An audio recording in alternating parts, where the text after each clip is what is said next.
Vous êtes sur TV5 Monde, soyez les bienvenus dans ce nouveau numéro de kiosque. Ravi de vous retrouver ici en plateau ou en podcast et sur les réseaux sociaux aussi, bien sûr, sur Instagram, Facebook et Twitter avec l'hashtag kiosque. Voici tout de suite le sommaire. Theresa May démissionnera dans 2 semaines. La première ministre britannique usée par l'interminable casse-tête du Brexit qu'elle n'a pas su mettre en œuvre. Qui pour la remplacer et quel impact sur le divorce du Royaume-Uni d'avec l'Europe? 14e vendredi de manifestation en Algérie alors que le général Ahmed Gaïd Salah brave ouvertement l'immense majorité du peuple. Que va-t-il se passer dans un pays où l'armée s'oppose désormais à la volonté populaire? Le dernier rempart contre un chaos politique est-il en train de tomber? Est-ce l'idée même de l'Inde qui était en jeu? Victoire écrasante du Premier ministre Narendra Modi. Les nationalistes hindous sont reconduits pour 5 ans avec une impressionnante culture démocratique, mais aussi une gestion autoritaire du pouvoir. L'Inde est-elle toujours la plus grande démocratie au monde? Doit-on pouvoir choisir sa mort? L'épineux débat sur la fin de vie s'enflamme en France. La Belgique, par exemple, a posé un cadre légal précis. Alors pourquoi la France peine, elle, à statuer? Question de vie et de mort régulièrement dans l'actualité, avec aussi le recul du droit à l'avortement aux États-Unis. Y a-t-il un repli du monde occidental sur ces grandes questions de société? Des questions dont on va débattre. On en parle avec nos kiosqueurs. Les voici tout de suite. Vaidju Naravane, vous êtes éditorialiste et la correspondante pour l'Europe du quotidien indien Hindustan Times, correspondante aussi du site d'information TheWire.in et de la radio britannique BBC en langue hindi et ourdou pour leur service mondial. Elisabeth Roudinesco, historienne de la psychanalyse. En plus de vos activités d'enseignante, vous collaborez avec le quotidien français Le Monde. Vous intervenez régulièrement dans l'émission L'Esprit public sur France Culture. Jean Stern, journaliste indépendant, jeune retraité de La Chronique, le mensuel d'Amnesty International dont vous étiez le rédacteur en chef. Vous êtes également chroniqueur radio sur France Inter. Et enfin Mireille Dutheil, journaliste indépendante, chroniqueuse au Point. Vous avez fait l'essentiel de votre carrière à l'hebdomadaire français dont vous avez été notamment la rédactrice en chef adjointe du service Monde. Vous êtes membre de l'association de la presse diplomatique. Merci à vous 4 d'être ici dans ce nouveau numéro de kiosque pour passer en revue l'actualité. On savait qu'elle partirait, on sait désormais quand. Theresa May a annoncé ce vendredi matin qu'elle démissionnera de ses fonctions de chef du Parti conservateur et donc de chef du gouvernement britannique dans 2 semaines. Elle a fait part de son regret profond de ne pas avoir pu mettre en œuvre le Brexit. Mais il est maintenant clair pour moi qu'il est dans l'intérêt du pays qu'un nouveau Premier ministre dirige ce processus. J'annonce donc aujourd'hui que je démissionnerai de mon poste de chef du Parti conservateur et unioniste le vendredi 7 juin afin qu'un successeur puisse être choisi. Je quitterai bientôt la fonction qui a été l'honneur de ma vie d'occuper. La deuxième femme Premier ministre, mais certainement pas la dernière. Je le fais sans rancœur, mais avec une gratitude énorme et durable d'avoir eu l'occasion de servir le pays que j'aime. Voilà, on l'entend, la voix étranglée par l'émotion, au bord des larmes. Ce sont des images assez rares en politique, Vaidju. Ah oui. Très rare. Et d'ailleurs, venant de Theresa May, parce qu'elle a cette réputation un peu comme sa prédécesseur féminine, Margaret Thatcher, d'être quelqu'un comme une dame de fer bis, si vous voulez. Et là, pour la voir à fond dans l'âme, c'est la 2e fois dans 6 mois. Et ça fait quand même un peu mal, parce qu'elle s'est battue assez vaillamment. Ça fait mal, Mireille, vous trouvez? Ou après tout... C'est vrai, mais même peut-être qu'elle aurait... ça aurait été encore mieux si elle était partie il y a 6 mois, parce que ça aurait évité un peu transformer la Grande-Bretagne en pétaudière, et ça aurait été bon pour tout l'ensemble de l'Europe, pour tout le monde. Ça aurait évité cette espèce de mascarade de voir les Anglais qui ont voté hier, jeudi, pour les élections européennes, alors que maintenant on pense qu'il va y avoir un Brexit plutôt dur. On ne voit pas autrement, compte tenu des premiers ministres de ceux qui se présentent pour la remplacer, ils seront plus durs qu'elle. Donc, est-ce qu'il était temps qu'elle parte, Elisabeth? C'est un peu, tout le monde s'accorde un peu là-dessus. Vous partagez cet avis? Peut-être qu'il fallait. Elle m'est très sympathique. Parce qu'elle a fait ce qu'elle a pu, elle a quand même eu beaucoup de courage. J'aime bien qu'on voit son émotion. Cela dit, c'est un psychodrame comme on n'en a jamais vu dans une des plus grandes démocraties du monde. C'est incroyable. On dirait une thérapie collective quand on regarde le Parlement européen. Ils s'envoient des choses à la figure, ils sont insupportables, on dirait des gens très mal élevés. Et donc, c'est un espèce de refoulé qui jaillit d'une espèce de vieille haine pour l'Europe. Jean, elle part usée jusqu'à la corde par ce Brexit. Est-ce qu'on peut dire que c'est une défaite personnelle aussi? Oui, certainement, mais c'est aussi une défaite du Brexit. C'est-à-dire qu'on peut se poser presque la question à l'envers. Est-ce que c'est le Brexit qui ne va pas survivre à Theresa May? C'est-à-dire que pendant 3 ans, elle s'est battue, elle essayait d'imposer contre des Brexiteurs extrêmes, des gens qui sont pour une rupture extrêmement violente, avec une Europe qui est un inversement total de tendance par rapport à ce qu'a été la Grande-Bretagne il y a 30 ans, quand elle est rentrée, et quand la jeunesse britannique est rentrée dans l'Europe et tout. Donc on a un sentiment catastrophique d'une situation qu'elle n'a pas su démêler, parce qu'au fond, elle est indémêlable. Et on a vu que ces derniers temps, dans les propositions qu'elle a faites, il y a l'idée d'un nouveau référendum, ce qui est une paradoxe en Grande-Bretagne, puisque aujourd'hui, il y aurait probablement une majorité qui s'opposerait à la sortie de la Grande-Bretagne. Donc que peut-être ce qui va se passer là maintenant, ça va être d'une certaine manière l'échec du Brexit. Maintenant, il y a une tragédie. L'idéal. Ça serait l'idéal, mais ce c'est serait pas sûr. formidable. C'est pas sûr. Mais c'est pas sûr. Alors vous dites que ce serait l'idéal, sauf peut-être pour les Britanniques qui ont fait ce choix-là d'aller vers le Brexit. Ils l'ont fait à 52%, c'est une majorité, donc il faut les écouter, ça va de soi. Mais il en reste 48%, c'est pas rien. Ça, c'est évident. C'est évident. Là, je crois que tout le monde est... Non, mais c'était peut-être y compris les Britanniques sont d'accord là-dessus. Il y a un sentiment d'un énorme gâchis et une blessure auto-infligée. Je ne sais pas comment le décrire autrement. Qui pour la remplacer maintenant? On parle de Boris Johnson. Et lui, ce sera un Brexit dur. Ça sera vraiment le Brexit dur. De toute manière, je crois que pour l'instant, elle ne peut pas consulter le peuple, sauf après une élection du nouveau leader de Tory Party. Donc, il y a plein de points d'interrogation. Jean? Il y a un côté quand même impasse totale, parce qu'effectivement, les Britanniques ont voté hier, ils ont élu des députés européens hier. On ne sait évidemment pas pour l'instant les résultats, on n'a même pas une tendance comme il y a eu par exemple pour les Pays-Bas, donc on ne sait pas exactement, et probablement que les Brexiteurs les plus durs vont être le premier parti de Grande-Bretagne à l'issue de ces élections européennes, parce qu'ils sont sur une ligne claire.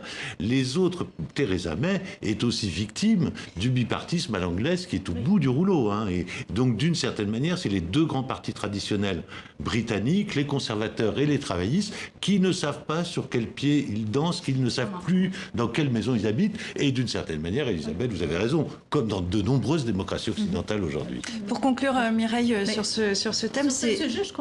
Est-ce qu'on peut dire, pour conclure, qu'il y aura peut-être un avantage de cette terrible histoire du Brexit britannique, c'est que les autres pays qui peuvent avoir l'idée de sortir de l'Union européenne se sont aperçus que c'était pas si facile et que peut-être ils n'ont pas forcément envie de revivre ce genre de psychodrame. Et d'ailleurs, les propositions de sortir n'existent pour ainsi dire plus. N'existent plus. Ça nous emmène vers les européennes. Absolument. Européennes ce week-end, on y reviendra très vraisemblablement la semaine prochaine dans Kiosque. Je vous propose qu'on avance maintenant, qu'on aille en Algérie où l'homme fort a tenu 3 discours en 3 jours cette semaine, alors qu'on l'entendait finalement très peu. Et près de 4 mois après le début de la révolte des Algériens, le patron de l'armée s'oppose clairement à la volonté populaire. Le général Ahmed Gaïd Salah veut toujours imposer une présidentielle rapidement et il attaque frontalement la demande venue de la rue d'en finir drastiquement avec le régime. Ces manifestations sont un moyen de brandir des pancartes et des drapeaux pour faire passer des revendications irrationnelles, comme l'exigence du départ collectif de tous les cadres de l'État, sous prétexte qu'ils représentent les symboles du système. Cette revendication irraisonnable, voire dangereuse et malveillante, vise à déposséder les institutions de l'État de ses cadres et de les dénigrer. L'objectif des manifestants est de mener l'État à un vide constitutionnel. Je tiens à vous dire ici que la tenue de l'élection présidentielle arrêtera ceux qui veulent prolonger cette crise. L'homme fort de l'Algérie maintient donc le calendrier et brave l'immense majorité du peuple et des élites.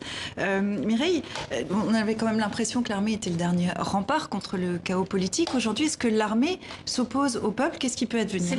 Je pense que c'est pas exactement ça. Le problème, c'est que depuis le départ, là, c'est vrai qu'on est à un moment où chaque semaine qui passe, c'est de plus en plus difficile en Algérie. Ça a été formidable. Il y a eu les manifestations, le calme, pas du tout de violence. Gaïd Salah a joué, a surfé sur les revendications populaires pour s'en tirer. Hein.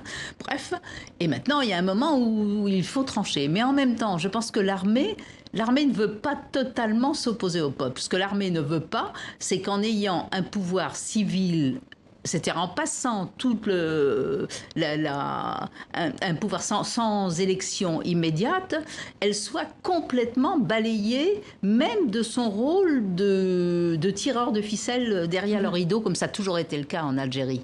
Je ne pense pas, enfin, on peut se tromper, tout est possible, surtout en Algérie et partout, qu'elle veuille rester au pouvoir directement. Hein. Je ne pense pas qu'elle ait envie de jouer, que Gaïd Salah ait envie d'être un nouveau Sisi. C'est ce qu'il a dit, lui, cette semaine. Il n'a pas envie de jouer un rôle politique. Mais est-ce qu'il a envie d'accompagner cette transition démocratique? Bien, il a envie de l'accompagner, je pense, et il n'a pas envie que l'armée, par contre, soit complètement écartée du jeu politique. Enfin, elle ne veut pas être dans le jeu politique pour manipuler les élections ou quoi que ce soit, mais elle veut rester là pour être la ligne rouge, comme ça a toujours été en Algérie. Il y a des lignes rouges. Garder son rôle traditionnel, l'armée qui agit... non, oui, mais enfin, ça n'a jamais été... Enfin, moi, je n'ai jamais considéré que l'armée était toujours... elle tirait les ficelles complètement. Elle tirait les ficelles pour des choses bien précises. Par exemple, si en 92, quand ils ont fait le coup d'État, ça c'est l'armée, hein, aucun problème là-dessus, et que les islamistes... Ils ont cru, ou ils ont pensé, enfin c'était exact, que les islamistes pouvaient arriver au pouvoir. Là, l'armée se dit, c'est notre devoir, à tort ou à raison, hein, mais se dit, c'est notre devoir d'intervenir. Résultat, 10 ans de guerre civile. C'est vis-à-vis du Maroc, c'est ça aussi. Et ils considèrent qu'il y a une menace extérieure. Hein. Mais à part ça... ils ne veulent pas gérer le pays complètement. Jean. Oui, je crois qu'il y a une situation assez étrange où c'est le vide qui se remplit pour l'instant, qui est un vide politique, qui est un vide institutionnel et qui est un vide de programme aussi. Parce que je crois que ce qui est très très intéressant aujourd'hui, c'est que l'armée est dans une situation très difficile. Il y a beaucoup de gens. La situation s'est tendue vendredi après-midi dans les rues d'Alger, d'Oran, etc. L'armée est aux premières lignes. Aujourd'hui, il y a pratiquement blackout sur les informations en provenance d'Alger. La police en première ligne. L'armée. Oui. Vous avez de l'armée dans les rues d'Alger aujourd'hui qui essaye de contenir la foule pour éviter les violences, provoquer les violences, on n'en sait rien. Mais ce qu'on se rend compte, c'est que la situation est arrivée à un moment où il n'y aura pas de retour possible et que donc il va bien falloir trouver une solution politique, dont pour l'instant, effectivement, nous ne savons rien. C'est-à-dire sur le cadre et tout, il n'y a pas de candidat légitime, il n'y a pas de programme légitime, et il n'y a pas de situation où l'Algérie pourrait aujourd'hui reprendre sa marche vers l'avant après finalement 20 ans d'immobilisme à peu près total et aussi de corruption, puisque la seule chose qu'on peut dire aujourd'hui du pouvoir, c'est que y a un certain nombre d'oligarques qui ont été arrêtés, interrogés, le patron des patrons Ali Haddad, d'anciens premiers ministres, etc. Et que donc là, quand même, on essaye de nettoyer un petit peu les écuries d'OGA. Je vous laisse répondre, Mireille. Oui, c'est-à-dire que Gaïd Salah pensait que ça suffirait pour calmer les manifestants, d'arrêter les grossettes, aussi bien dans le business, aussi bien d'arrêter que de mettre devant les deux anciens premiers ministres, Elal ou Yahya, qui sont allés au tribunal, ont été convoqués par le procureur d'Alger, etc. Ça ne suffit pas du tout, hein, ça ne suffit pas. Mais maintenant, effectivement, en fait, les manifestants jouent très bien. Parce que qu'est-ce qui se passe aujourd'hui? C'est qu'il n'y a pas de candidat pour les élections. Là, on arrive à cette date où il doit avoir les listes des candidats. Ouais. Et il n'y a personne. Parce que celui qui oserait se déclarer, il est mort. C'est un homme mort politiquement. On a l'impression que le général Salah s'accroche à la Constitution. Est-ce que c'est un très mauvais choix en l'état? Il continue à dire qu'il faut tenir les élections dans les 90 jours il se réfère tout le temps à la Constitution, mais effectivement, le peuple est en train de dire, oui, mais quelle Constitution? Et qui a pendu cette Constitution? Et pourquoi est-ce qu'on doit respecter cette Constitution-là? Il y a aussi des appels pour une nouvelle Constitution, pour un tout nouveau départ. Et quelque chose un peu intéressant, c'est qu'on a beaucoup observé les développements en Algérie, en Inde, et on se pose les questions, on fait des comparaisons entre le Pakistan et l'Algérie. Le Pakistan, où il y a eu plusieurs coups d'État, l'armée a été toujours celui qui tirait les ficelles derrière, qui continue à le faire. Et là, l'armée a quand même cautionné le pouvoir civil, tout en le contrôlant de derrière. Alors, on se demande comment est-ce que ça va se passer en Algérie, où il y a des situations un peu semblables. On se demande ce qui va se passer. Tout le monde se demande ça d'une semaine à l'autre. On voit que la situation est un peu mouvante. Je crois que le problème de fond, je ne sais pas si vous serez d'accord, c'est qu'est-ce qui fait que dans tous ces pays, il n'y a pas de mouvement démocratique qui puisse être représentatif, en effet, de ces aspirations populaires. En réalité, soit c'est insurrectionnel, bon, et à ce moment-là, c'est le peuple qui prend le pouvoir, insurrectionnel, ça veut dire révolution, laquelle? Où sont les forces islamiques? Est-ce qu'il n'y a pas ce danger, hein? Et d'autre part, on a l'impression qu'il n'y a pas de forces démocratiques qui se sont développées derrière ce pouvoir. Enfin, il doit y en avoir. Mais depuis tous les printemps, depuis 2011, c'est ce qu'on espère. C'est qui est ça. Je traduis votre question. C'est qui peut prendre le flambeau? On voit qu'il y a ces manifestations, ça fait 14 vendredis, beaucoup de monde. Est-ce qu'il y a des figures qui se dégagent de plus en plus? On n'a pas l'impression. Il y a quelques figures qui se dégagent, très peu. Mais en fait, il n'y a pas de leader dans la mesure où il n'y a pas d'organisation du mouvement de contestation. Ce qui est un avantage et un inconvénient. Un inconvénient parce qu'évidemment, il n'y a personne pour discuter avec le pouvoir militaire, comme par exemple ça s'est passé au Soudan, où finalement, ils ont réussi à se mettre d'accord pour donner des individus qui discutaient avec le pouvoir. Donc ça, pour l'instant, il n'y a pas ça du tout en Algérie. Mais en même temps, c'est un avantage. Parce qu'à partir du moment où il n'y a pas de leader connu, ceux-là, on ne peut pas les arrêter et on ne peut pas diviser non plus ses opposants. Ça reste toute la masse. Alors c'est pour ça, mais ça peut pas être éternel, ça. Non. Ça peut pas être éternel. Il n'y a pas de situation. Il y a quelque chose.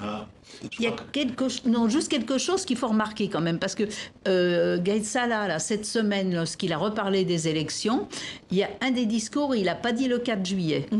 Il a plus donné de date. C'est le 4 juillet, mais il n'en a il plus faut parlé, les élections, mais il n'a plus. Il faut se rappeler qu'il y a... Ça veut dire quoi? Qu'il se garde une porte de sortie, c'est ça? Enfin, moi, c'est comme ça que je l'interprète. Hein. C'est-à-dire qu'on dit, bon, bah oui, des élections, on fait des élections, mais alors on va pas, le 4 juillet, c'est quand même, finalement, c'est pas parole d'évangile, peut-on dire. Si on revient à ces manifestations tous les vendredis, toujours beaucoup de monde, ça dessine quelle société algérienne? Est-ce que c'est le dessin de la future société algérienne? C'est ça qui est ou de la nouvelle société intéressant algérienne? quand même, malgré tout, compte tenu de l'histoire récente politique de l'Algérie, compte tenu du contexte régional, effectivement, quand même, c'est qu'on voit apparaître à Alger une génération qu'on identifie de deux manières, je dirais. D'abord les étudiants, c'est-à-dire le poids des étudiants, de la jeunesse étudiante, des étudiants en médecine, des ingénieurs, etc., qui sont en première ligne et qui, eux, sont confrontés directement à toutes les difficultés de l'Algérie moderne, c'est-à-dire la capacité à intégrer cette jeunesse qui est très nombreuse. Et deuxièmement, et c'est un truc qui m'a frappé, et j'en ai parlé avec plusieurs amis algériens là-bas, c'est l'importance des femmes dans le mouvement aussi. C'est quelque chose aussi qu'on avait vu un tout petit peu en Égypte, qu'on a vu un tout petit peu en Tunisie, qui est très net en Algérie. On voit de nombreuses femmes dans la rue, on voit de très nombreuses femmes non voilées, dans les rues d'Alger et d'Oran, en tout cas, dans les images que nous recevons. Alors là aussi, on voit que dans un pouvoir qui a utilisé depuis 20 ans cette espèce de menace islamisme mélangée à un ordre moral, mélangée à une vision conservatisme du monde, que finalement les femmes, malgré tout, une fois de plus, sont peut-être l'avenir de l'humanité. Je le dis bien volontiers sur un plateau féminin cet après-midi. Oui, vous êtes le seul homme, une fois n'est pas Oui, c'est pour ça que je le souligne également. C'est par intérêt. Comment on explique justement cette présence des femmes en Algérie dans les Je pense que les femmes en Algérie, elles ont toujours été présentes. Rappelez-vous, pendant la guerre de libération, ça remonte à loin, comment les femmes ont été complètement, puis évidemment, en 62, là, elles ont été écartées, on n'en parlait plus, terminé. Mais depuis, disons que depuis le mouvement de 88 en Algérie et depuis l'arrivée de Bouteflika, dans ce sens, il a été très, très féministe, entre guillemets. Hein. Je veux dire, il y a une société civile qui a toujours été forte. Mais évidemment, comme les institutions politiques, surtout le pouvoir globalement, hein, étaient complètement ankylosées, c'était quand même s'il y avait beaucoup plus un multipartisme depuis 89, hein, maintenant, néanmoins, ça fonctionnait toujours de la même façon, au moins dans les têtes, de toute façon. Mais parallèlement, il y avait une société civile qui était importante. Et les femmes en faisaient partie. Les femmes ont fait plein de choses en Algérie tous ces 15 dernières années. Elisabeth, vous avez été jeune enseignante là-bas. 66. Voilà. Est-ce que vous êtes optimiste quand vous voyez ce qui se passe aujourd'hui? Il faut. Il faut se forcer à être optimiste parce que sinon on est sans arrêt dans la mélancolie impossible. Je suis optimiste sur le fond, mais sur la longue durée. C'est-à-dire, les printemps arabes ont déclenché quelque chose qui est irréversible. Et même s'il y a tous ces échecs, il y avait un désir de démocratie dans l'ensemble des printemps arabes. Alors maintenant, évidemment, ça balbutie, ça ne vient pas d'un coup. Après la Révolution française, on a quand même eu la Restauration.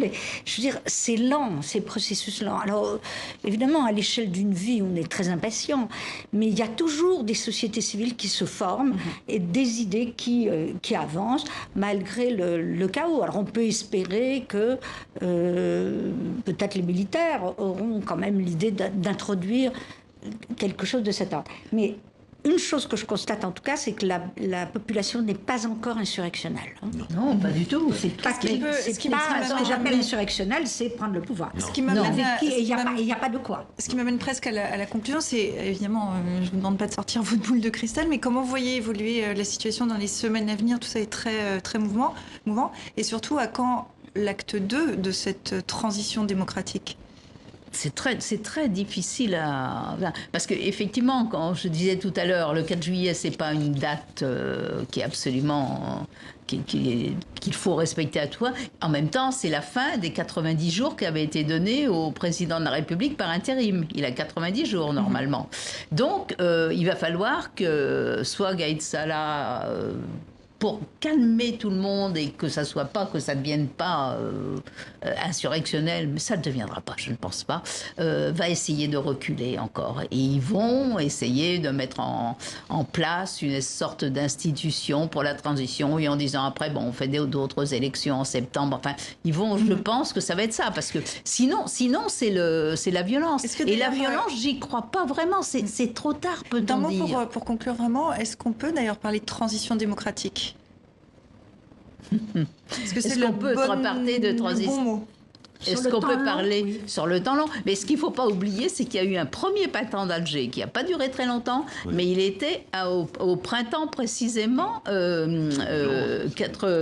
juste après les élections, en 89. En 89, il y a eu, après qu'il y a eu les émeutes de 88, et puis il y a eu des élections. Là, le multipartisme a été instauré. C'est là où le FIS est sorti comme premier parti. Le FLN était vraiment au 36e dessous. Et là, il y a eu quelques mois, jusqu'en juin, où ça a été vraiment un vrai printemps. Vraiment le premier printemps d'Alger, bien avant les printemps arabes. Malheureusement, ça n'a pas duré longtemps. Et donc, tous ces vendredis où les Algériens manifestent, et puis on regarde ça de très près à TV5 Monde, et notamment ici à Kiosque. On verra ce qui va se passer, comme vous le dites, on ne peut pas le savoir, mais en tout cas, on regarde ça de près. On en vient maintenant à la plus grande élection au monde. 900 millions d'Indiens étaient appelés à élire leurs députés, 1 million de bureaux de vote, pour un scrutin marathon étalé sur 6 semaines entre avril et mai. Et c'est un succès haut la main pour le Premier ministre Narendra Modi. Les nationalistes hindous au pouvoir depuis 2014 sont reconduits pour 5 ans. Si quelqu'un a remporté cette élection, c'est l'Inde. Si quelqu'un a remporté cette élection, c'est la démocratie. Si quelqu'un a remporté cette élection, c'est le peuple indien. Alors nous tous, au Bharatiya Janata Party, et nos partenaires de l'Alliance nationale démocratique, Nous dédions cette victoire au peuple indien.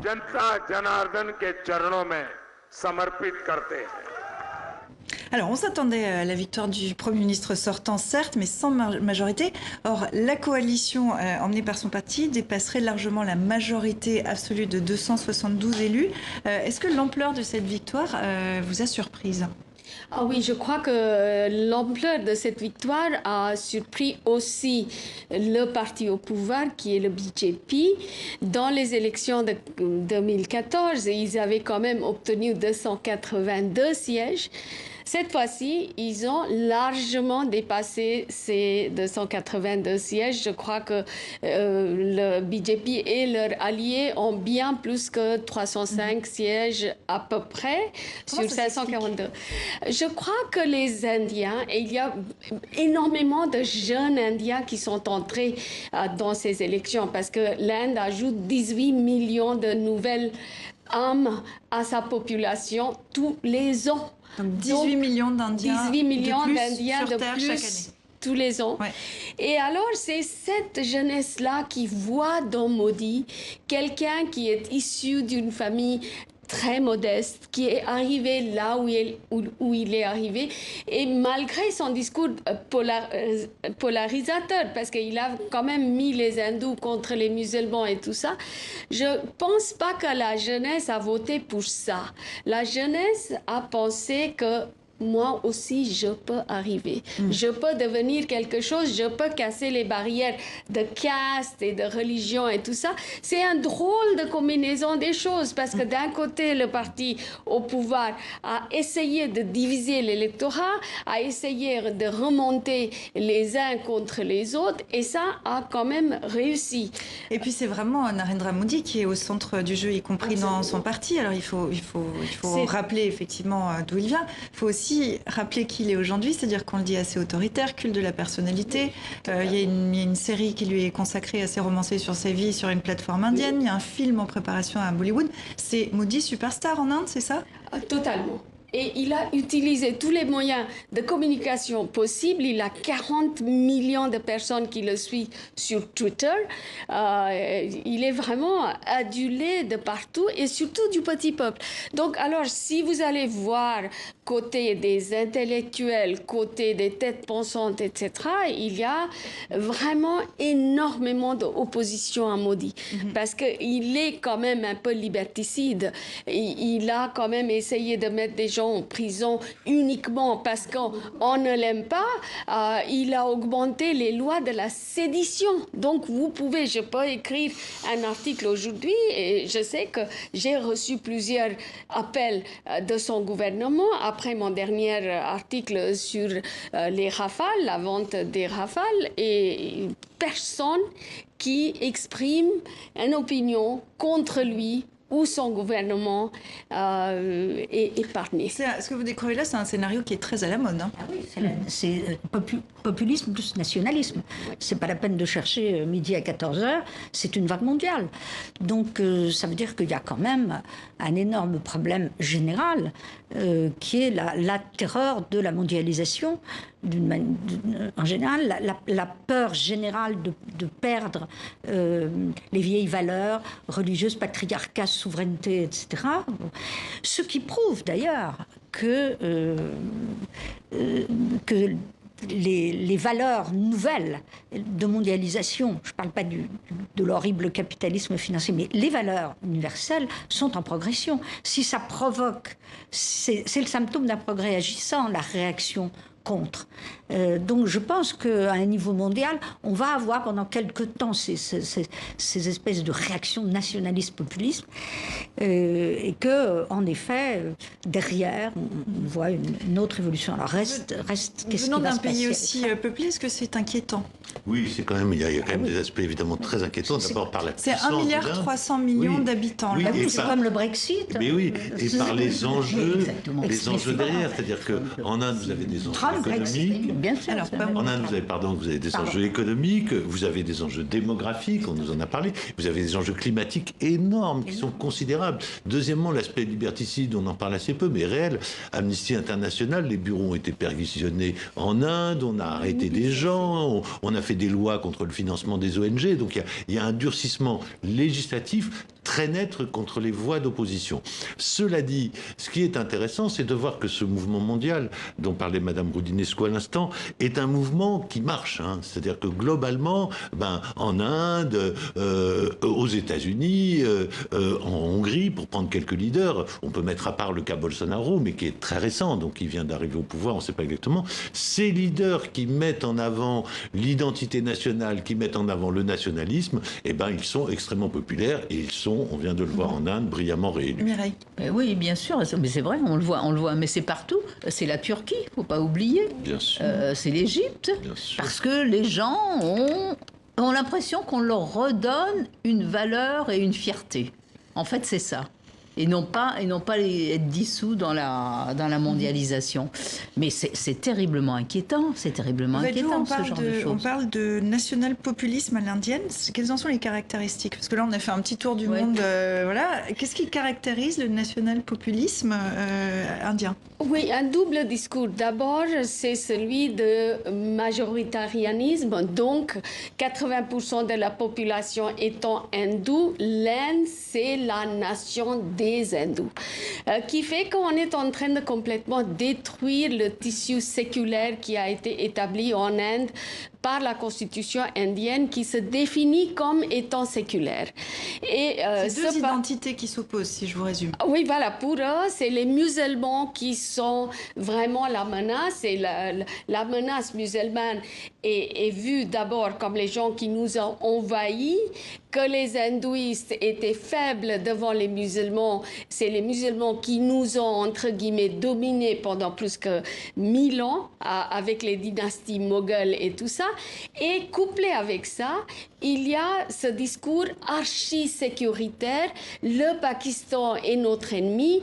Tous les musulmans indiens, et il y a 180 millions de musulmans qui sont indiens, c'est 14-15% de la population, on fait l'amalgame entre ces gens-là et les Pakistanais. Donc, en quelque sorte, on pointe du doigt les musulmans en pratiquement suggérant que c'est l'ennemi à l'intérieur de l'Inde. Et d'ailleurs, Narendra Modi a fait la campagne sur ces questions sécuritaires, Jean. Et ces derniers jours, ces dernières semaines, il y a eu des attaques au Pakistan contre des camps supposés d'intégristes islamistes, mais on ne sait pas très bien exactement la mesure. Donc on voit que le Cachemire, dans la campagne, a été un enjeu central. Alors depuis des décennies maintenant, le Cachemire est l'enjeu central entre le Pakistan et l'Inde. Donc cette tension-là, cette tension qui prend les minorités comme cible à l'intérieur du pays, et les minorités nationales, parce qu'il y a aussi les chrétiens qui sont visés de la même façon, peut avoir des conséquences relativement dangereuses sur le plan régional.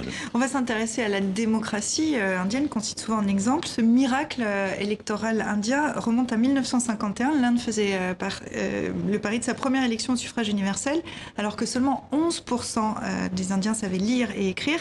C'est le seul pays décolonisé qui est immédiatement, tout de suite, et qui est resté une démocratie. Est-ce que, malgré tout, ce mythe de la démocratie indienne, avec ce qu'on a évoqué, ces tensions et l'autoritarisme de Narendra Modi, est-ce que ce mythe a vécu, selon vous? Je pense pas, non. Non, il n'a pas vécu. Il est en train de s'affaiblir, comme dans d'autres pays. Mais je ne pense pas qu'il a vécu. Pas pour l'instant encore.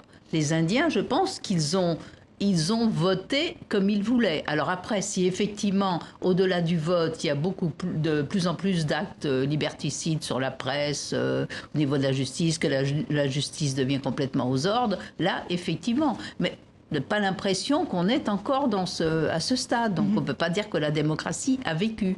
Mais disons qu'on a fait, il y a un coup de canif dans la démocratie. C'est une démocratie en danger, alors, peut-être, on peut dire ça dans comme le monde. Partout dans le monde. Tous ces mouvements, alors bien sûr, à des degrés divers, mais enfin, tout ça, Trump, Bolsonaro, toutes les démocraties, Erdogan, et puis, au fond, la fin du communisme avec Poutine, on voit aussi que ce sont des régimes et démocratiques et autoritaires. Mais ça veut dire aussi que les peuples recherchent une autorité qui est la terreur contre une disparition peut-être fantasmatique de ce qu'ils appellent l'autorité, et que là, en effet, et c'est partout la même chose, hein, les femmes, l'avortement, les homosexuels, comme toujours. Alors, c'est toujours la même argumentation. La liberté des mœurs, au fond, c'est le regret de Dieu. C'est le regret d'une société organisée autour de Dieu, même si l'un des polythéistes, ça revient au même par certains côtés. Oui, parce qu'il y a un renforcement des attitudes patriarchiques. Effectivement, on parle beaucoup de comment les femmes doivent se conduire, qu'est-ce qu'elles doivent porter. Et toutes ces histoires de viol, il y a eu beaucoup d'hommes qui ont suggéré « Ah ben oui, mais si les femmes se couvraient davantage, elles seraient moins violées. » Donc, ce sont des discours qui sont communs. Ceci dit, est-ce que la démocratie indienne a vécu? D'une certaine manière, la démocratie indienne a toujours été une démocratie incomplète parce qu'elle était incomplète sur le plan politique. On n'a pas la police bien entraînée, la police est corrompue, il y a beaucoup de corruption à petit et grand niveau en Inde, qui fait que vous n'avez pas les normes sociaux qu'on attend dans les démocraties évoluées ou développées. Il n'y a pas la sécurité sociale pour tout le monde, l'économie est encore informelle, les contrats ne sont pas là, il n'y a pas la sécurité de santé. Il y a des choses qui rendent la démocratie indienne un peu bancale. Mais ceci dit, c'est vrai que c'est une vraie démocratie extraordinairement les Indiens vive. se sentent en démocratie. Ah oui, totalement. La liberté de parole est là. Évidemment, on essaye de contrôler ceux qui font du bruit à la télévision ou dans la presse écrite ou par le biais des livres, mais vous pouvez quand même aller dans la rue, dire ce que vous avez envie à dire sans être tout de suite mis en tôle. Ça, c'est vrai. Et puis, sur un système des castes qui est de manière inhérente inégale, on a greffé un formule qui était une personne, un vote, donc un formule totalement égale. Et cette greffe est prise. Mais maintenant, quels sont les résultats que ça donne? Et les résultats en Inde sont toujours surprenants. Et pour conclure, quelle sera la place de l'Inde dans les prochaines années? On voit qu'elle est en bisbille assez sérieuse avec le Pakistan, avec un autre voisin, la Chine, qui est en ce moment dans une grande bataille avec les États-Unis pour la place de numéro 1 mondial. Comment se situe l'Inde dans son envergure mondiale? Le grand problème pour moi, pour Modi, c'est que l'économie ne marche pas aussi bien qu'il essaye de le dire. Il dit que quand même de croissance. 7%, mais c'est pas tout à fait 7% parce que les investissements ont baissé, parce qu'il y a beaucoup de chômage qui a augmenté, il n'y a pas des jobs. Les jeunes, ils cherchent des jobs désespérément. Alors, il faudra voir comment cette démocratie et ces réformes économiques marchent dans les prochains 2-3 ans qui seront absolument cruciales pour lui. Mais il faudra qu'il s'adresse aux questions de la détresse des paysans, qui est une vraie détresse et une vraie question, et aussi au chômage des jeunes, qui est capital. Donc un immense pays et de très grands défis aussi. Si vous nous rejoignez maintenant, soyez les bienvenus dans Kiosque. On continue à passer en revue l'actualité de la semaine avec Vaidju Naravane du Hindustan Times, avec Jean Stern, journaliste indépendant, avec l'historienne de la psychanalyse Elisabeth Rodinesco et avec Muriel Dutheil, chroniqueuse au Point. C'est la triste histoire d'un homme devenu le symbole des débats épineux sur les questions de la fin de vie. En France, l'affaire Vincent Lambert, ce patient tétraplégique en état végétatif depuis plus de 10 ans, relance le débat. La justice ne parvient pas à parler d'une seule voix. La médecine reste dans l'impasse. Un petit peu plus au nord, vous allez le voir, l'approche est tout à fait différente. La Belgique est l'un des 4 pays au monde à proposer une euthanasie dite active. Face à l'état avancé d'une maladie, il faut parfois faire des choix difficiles. La mort en fait partie et il faut être capable d'en discuter avec le conjoint, avec la famille. Au grand hôpital de Charleroi, on prend le temps. Le processus qui amène à l'arrêt d'un traitement, par exemple, peut prendre plusieurs semaines. En général, on voit la famille, on réexplique, on prend l'avis d'une psychologue et on discute, on se donne du temps parce que c'est important vraiment de pouvoir prendre une position sereine et de ne pas susciter des tensions supplémentaires dans une situation aussi difficile. Oui. Si l'état d'un patient se dégrade, 3 cas de figure possibles dans la législation belge. Le patient renonce consciemment dans une lettre à la poursuite de son traitement. Le patient peut aussi désigner une personne pour expliquer sa volonté et s'il n'a pu mandater quelqu'un, ce sera par ordre au conjoint, puis aux enfants et enfin aux parents de relayer sa décision. En Belgique, le médecin joue un rôle primordial face à des familles divisées. Il doit trancher pour limiter l'obstination déraisonnable des proches. Un médecin ne peut pas faire de l'acharnement thérapeutique. C'est notre code de déontologie. On n'a pas besoin de loi particulière pour faire ça. Et il est clair que si on décide d'arrêter l'alimentation, d'arrêter l'hydratation, il faut tenir compte des symptômes, de l'inconfort éventuel du patient et donner des médicaments s'il le faut. Face au débat difficile de la fin de vie en France, nos intervenants s'accordent sur la mentalité et le progressisme des lois belges. Les discussions sont parfois tendues au sein des familles, mais dans la majorité des cas, on trouve un consensus. Voilà, la Belgique a posé un cadre légal progressiste. Le Canada a légalisé l'aide médicale à mourir en 2016. En Suisse, on évoque une assistance au suicide qui n'est pas punissable par le code pénal. On doit pouvoir choisir de mourir. Est-ce que c'est un droit, Jean ? Ah oui, ça me semble un droit. Et dans l'affaire Vincent Lambert, il y a énormément d'éléments qui sont extrêmement choquants.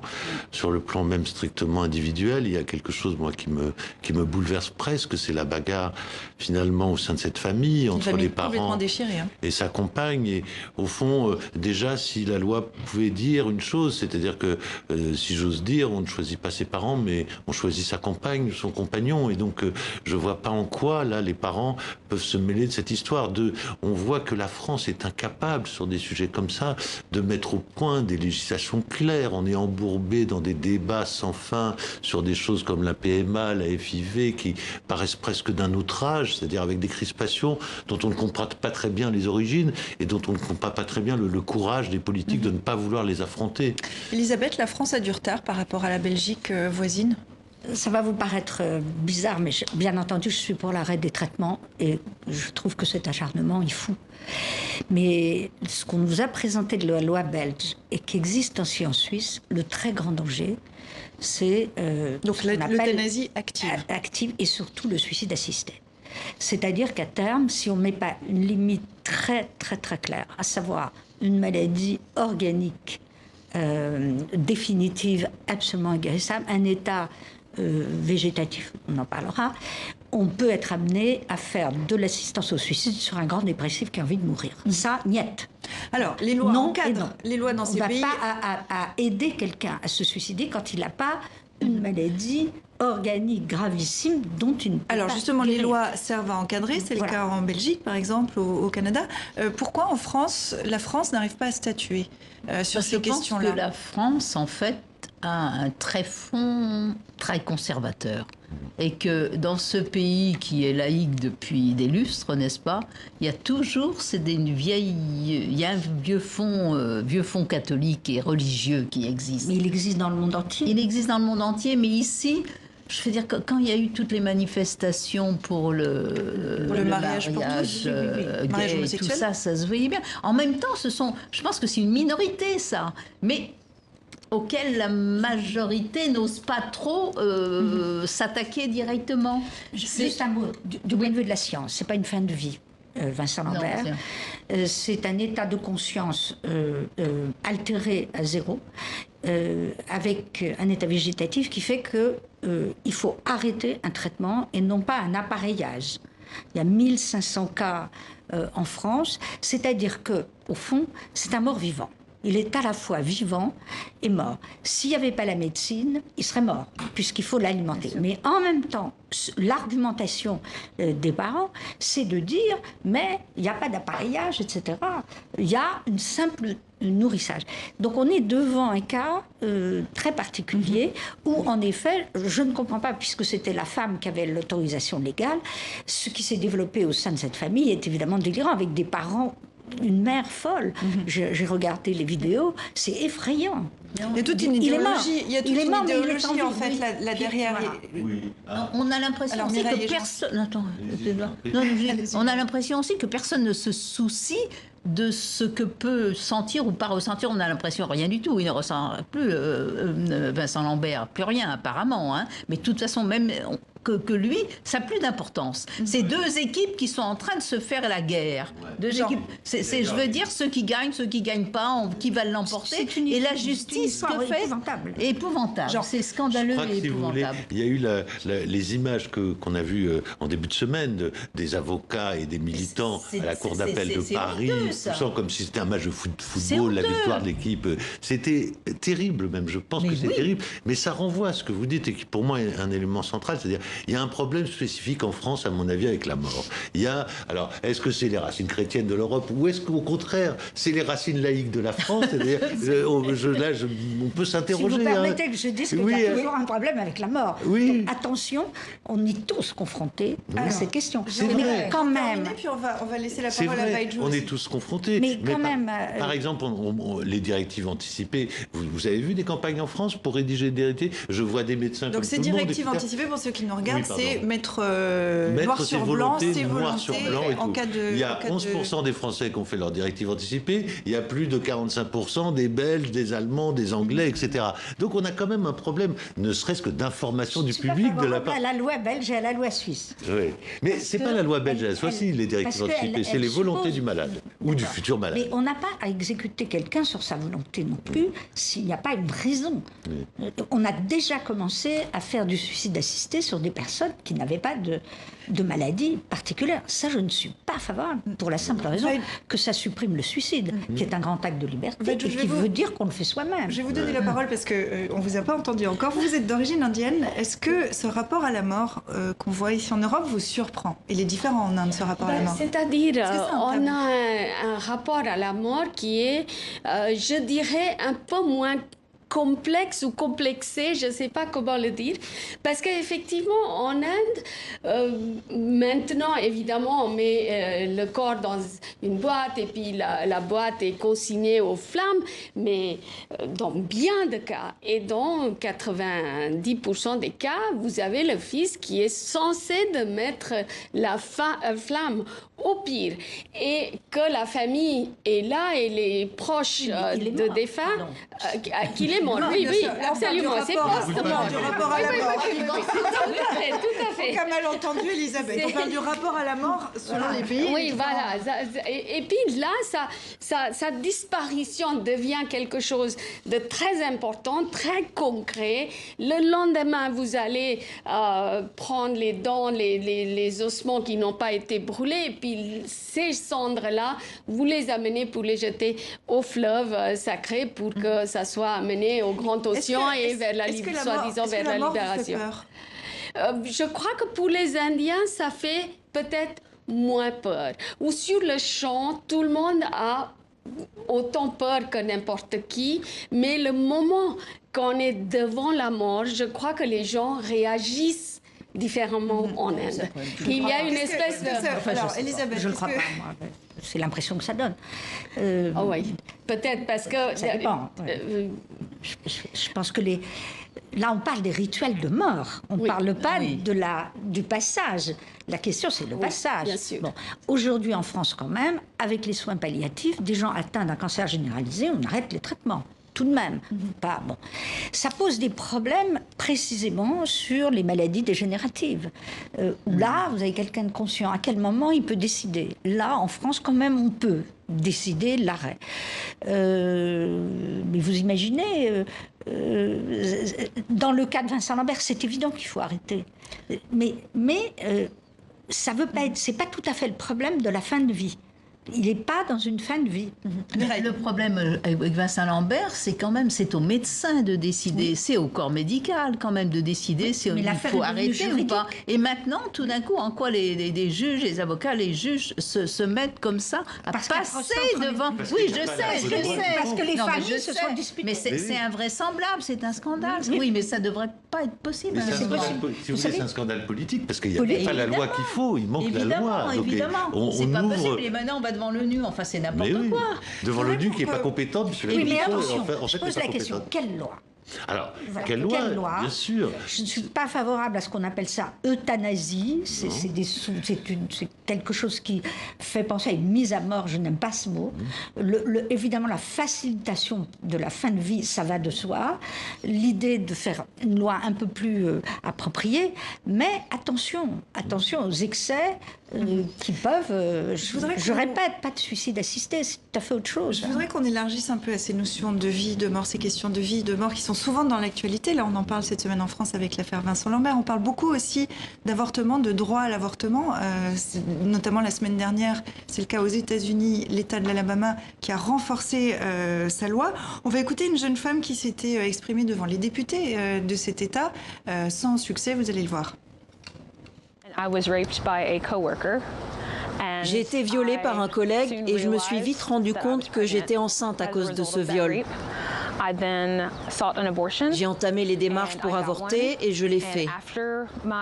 Après ça, mon violeur a commencé à me traquer.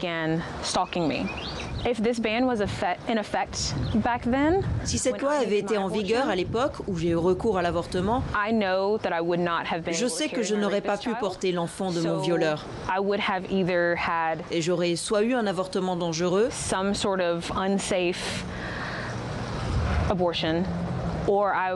j'aurais mis fin à mes jours, pour être honnête. Alors, le texte en Alabama interdit quasiment tout type d'IVG, sans exception pour le viol ou l'inceste. Il prévoit des peines de prison de 99 ans, ce qui est en fait plus que ce que risque un violeur, en fait.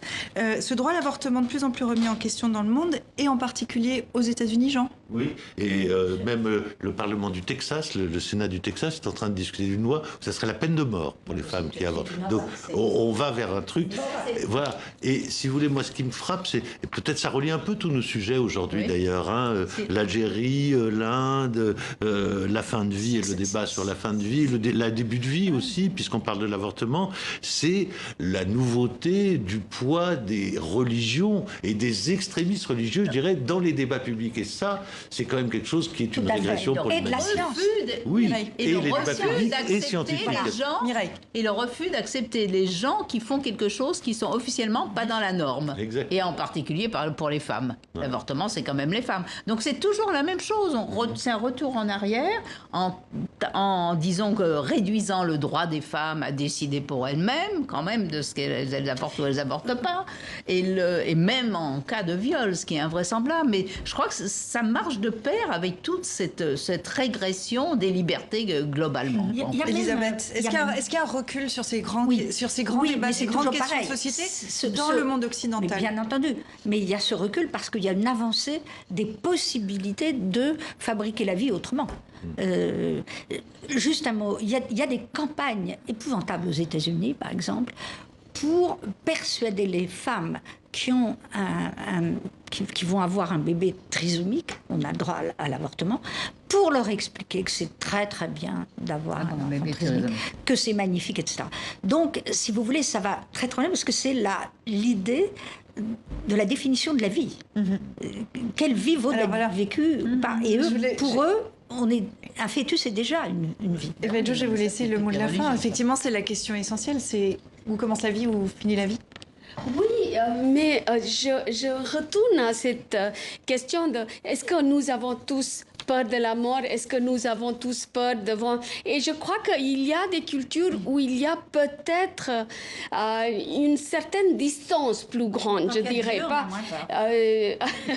Mais parce que dans la tradition hindoue, toute patriarcale qu'on est, etc., on aime contrôler les corps des femmes, mais uniquement si c'est un garçon, si c'est un fœtus-fille, on l'encourage l'avortement.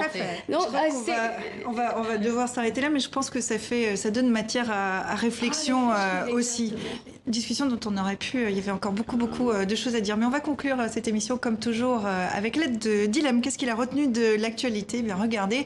Theresa May démissionnera le 7 juin prochain, dans 2 semaines. Je file à l'anglaise, nous dit la future ex-première ministre britannique en tournant les talons aux problématiques Brexit. Élection européenne cette semaine avec le pouvoir d'achat au centre des préoccupations. Rentrée Rentrez chez vous, vous allez fausser toutes nos prévisions, ordonne ce fonctionnaire à des migrants en approche. Désormais sur la liste noire de Donald Trump, le fabricant de téléphones chinois Huawei ne tiendra pas le choc, nous dit Dilemme. C'est vraiment de la camelote ce qu'il fabrique, constate satisfait le président américain devant un téléphone écrasé au sol. Les combats en Libye continuent. Emmanuel Macron tente une médiation. Cessez le feu, hurle le président français. Baisse un peu la radio, je ne l'entends pas, lui répondent ses combattants en plein pilonnage de Tripoli. Enfin, ce vendredi, nouvelle grève mondiale des jeunes pour le climat, avec cet adolescent boutonneux qui tient à bout de bras une pancarte contre le réchauffement climatique. J'adore leur fraîcheur, s'extasient ces adultes. Ce sera le mot de la fin. Merci Dilemme, merci à vous quatre et merci à vous qui nous regardez. Je vous dis à la semaine prochaine.